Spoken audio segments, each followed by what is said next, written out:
মুরগি খাইতে চাইছে। মোর তো বাপ নাই, আছে ওই একটা মা।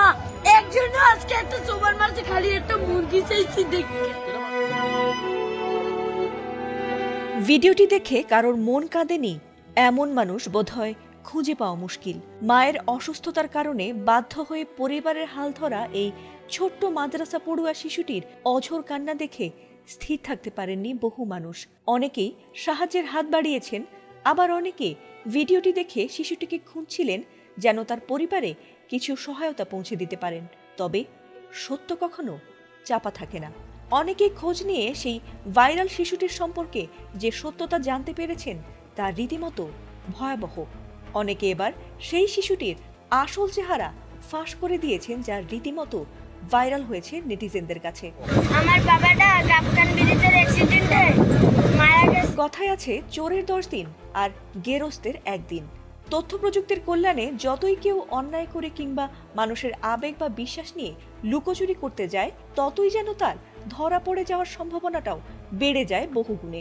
তেমনি এবার এই ছোট্ট ছেলেটির মিথ্যা ও দ্বিচারিতার বিভিন্ন প্রমাণের ভিডিও ছড়িয়ে পড়েছে নির্দুনিয়ায়। আমরা যেখানে থাকি আমাদের বরগুনা মাজার আছে না। ঘটনাটি বরিশালের। আর ভাইরাল হওয়া প্রথম ভিডিওতে সেই শিশুটিকে কান্না করে অভিযোগ করতে দেখা গেছে। সেখানে শিশুটি বলছিল যে তার বাবা মারা গেছে এবং মা শয্যাশায়ী। সে স্থানীয় একটি মাদ্রাসায় সকালে পড়ে আর বিকেলে পেটের দায়ে বাজারে আর বাসে ভিক্ষে করে। বাসে বাজারে ভিক্ষে চাইতে গিয়ে তাকে মারধর করা হতো বলেও জানিয়েছে শিশুটি।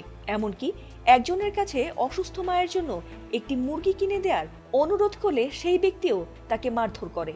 পরে কোনো এক ব্যক্তি তার প্রতি সদয় হয়ে তাকে একটি মুরগিও কিনে দিয়েছেন বলে দেখিয়েছে শিশুটি।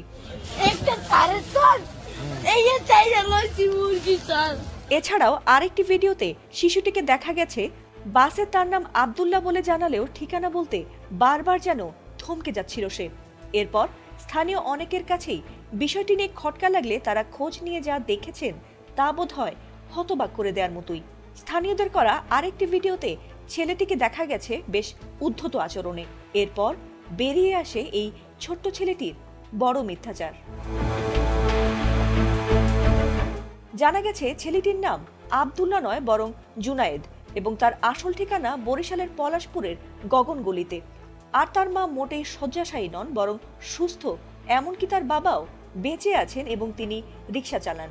আর ছেলেটি নিয়মিতই মায়ের অসুস্থতার মিথ্যে আবেগকে কাজে লাগিয়ে বরিশালের বিভিন্ন বাজার, মসজিদ ও বাসে কান্না করে অর্থ উপার্জন করে।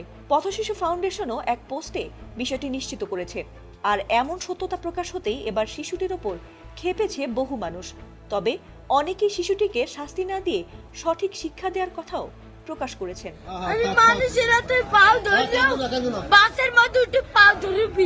ফাতিমা সুলতানা, এটিএন বাংলা।